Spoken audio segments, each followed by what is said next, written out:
A todos, bom dia professor, Bom dia. como vai? Sexta-feira, depois de uma quinta gloriosa, né? Eu hoje vim em homenagem a você, vestido de torcedor holandês. Como você pode ver, é um uniforme muito bonito, né? Um uniforme bacana. Tá mais para Nova Dutra do que para torcedor da Holanda, A mas tudo gente, já, bem. a gente já se deixou de falar uma vez no final da Copa do Mundo por causa da Espanha e Holanda, e a gente não vai fazer isso hoje, agora justamente hoje que a gente ontem falava de Saramago, e hoje a gente vai continuar falando um pouquinho de Hamlet, da sua obra que você escreveu. Como é que foi a sensação, como é que nasceu o Hamlet em Cordel? Bom, anteontem a gente ia começar a conversar sobre isso e assim, a gente estava num lugar extremamente agradável, né, no Arte Café, aqui em São José dos Campos, mas tinha uma construção ao lado e os barulhos não deixaram a gente continuar. Você está um pouco chateado com aquilo, né? Tinha um operário em construção, fiquei chateado com o Vinícius, mas tudo bem, isso Não, o passa. Vinícius não tem culpa disso, o poema dele é lindo. Mas enfim, a ideia do Hamlet em Cordel surgiu em 2004 por conta de uma montagem que nós fizemos no Teatro Macunaíma e um diretor amigo nosso, o Zé Aires, ele sugeriu a ideia de se fazer um trabalho, de se fazer uma dramaturgia voltada para a literatura de cordel. E aí, assim, houve um questionamento perguntando mas, né, o que a gente ia verter para cordel, enfim. E aí ele deu a ideia, assim, bom, já que vamos fazer uma adaptação, então vamos fazer a adaptação da peça, né, ou seja, da obra. E aí veio a ideia de fazer o Hamlet. E no início nós dividimos, assim, fizemos uma divisão em grupos em que 4 pessoas escreveriam, né, e depois a gente juntaria isso daí para homogeneizar esse texto. Porque afinal de contas eram, né, cabeças diferentes escrevendo e tal. Nós estruturamos a peça assim, naquilo que a gente ia fazer, não dava para fazer a adaptação completa por conta do tempo que a gente tinha de apresentação. E aí, só que depois disso, assim, fizemos, né, vertemos isso, na época eu lembro, deu umas 28, 30 páginas aí de texto. E fim da apresentação, eu fiquei com isso na cabeça. Eu falei assim, poxa, mas por que não fazer a adaptação integral? Afinal de contas, não há uma versão de Hamlet para a literatura de cordel. Eu lembro que o Ariano Suassuna, e a gente, né, assim, conversou o ano passado, ele fez uma adaptação de Romeu e Julieta, e eu falei assim, poxa, né, vou experimentar fazer uma de Hamlet para ver, né, o resultado disso daí. E aí comecei a escrever o texto em cordel. E aí agora a apresentação, aliás, a adaptação vai ficar na íntegra. Assim, quem sabe aqui faz ao vivo. Então a gente, na verdade, está aqui perguntando para ele se ele consegue falar um trecho da obra que ele escreveu. A gente supõe que sim. Então, você tem algum trecho que você gosta demais? Você fala, bom, esse trecho é um trecho que vale a pena ser citado nesse momento aqui para os nossos telespectadores?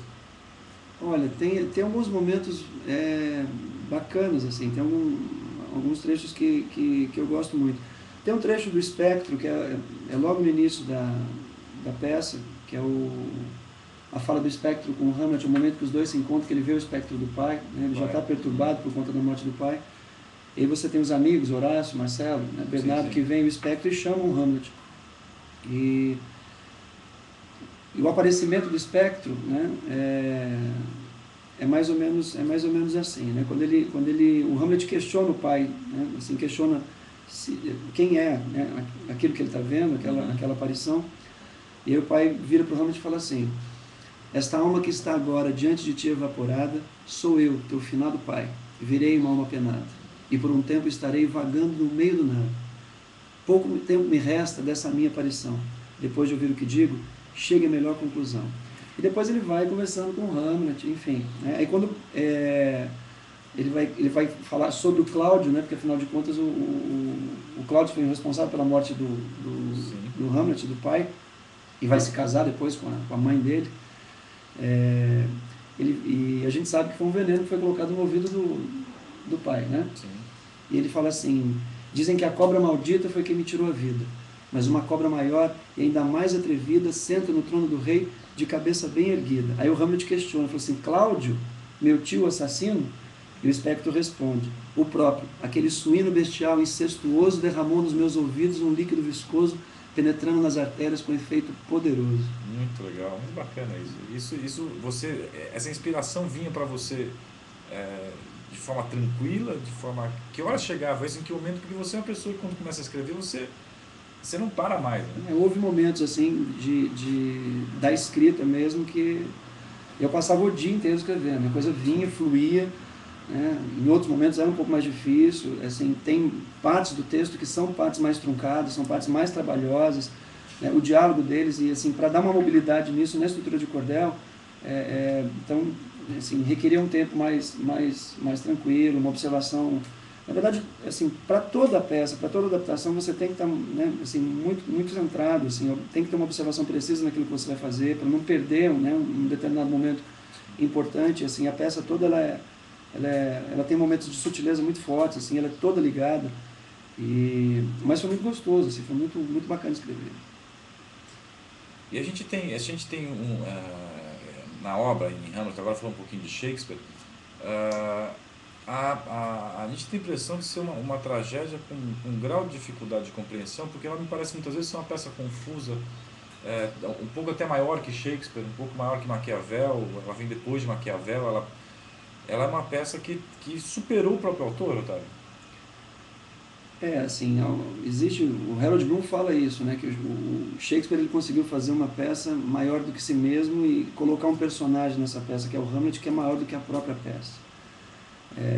Mas aí, assim, aí entra, né, as observações variadas, entra o estudo da crítica, quer dizer, cada um tem a sua opinião definida acerca disso, mas uma coisa é certa, né, assim, falar de Hamlet e falar das outras grandes tragédias shakespearianas é falar da própria condição humana.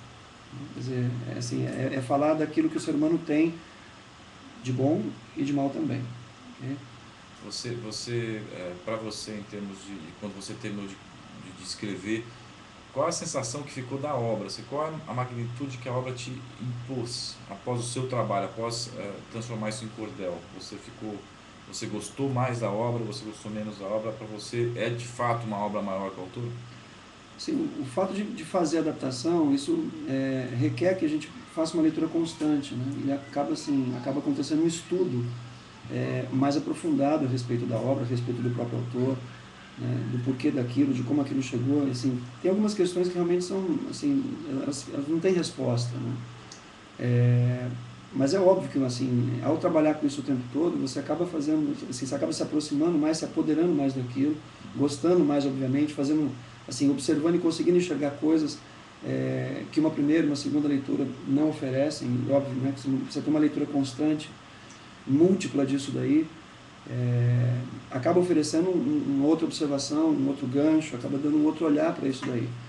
E não adianta, você fica apaixonado por aquilo, mas assim, terminado o cordel, né, você fala assim, bom, isso aqui é só um fragmento de alguma coisa que é muito maior. Né? Quer dizer, a obra em si ela é absolutamente inesgotável. Nós diríamos que então Shakespeare seria a tradução do ser humano até hoje. Existe alguém na literatura em comparação maior do que Shakespeare? Já existiu? Para Bloom parece que não, né? Pegando aí a opinião do Bloom, o Bloom ele coloca algumas pessoas, né, à altura ou quase à altura. Né? Talvez o autor que ele cita que mais se aproxima de Shakespeare é Dante. E por conta da comédia, pela maneira como trabalhou aquilo dali. Se a gente olhar, né, no teatro espanhol, você tem Lope de Vega, que produziu muito também. Há dramaturgos absolutamente fantásticos. Eu acho que, né, Shakespeare ele contemplou, na verdade, não só o tempo dele, eu acho que Shakespeare contemplou o mundo de maneira atemporal. Quer dizer, as peças dele continuam atuais, se nós formos buscar o argumento disso daí, né, não só em Hamlet, nas outras obras também. Mas ele foi absolutamente genial. É isso. Bom, por enquanto é isso. A nossa segunda parte do programa está encerrada. Muito obrigado, bom dia. Até mais. Bom dia.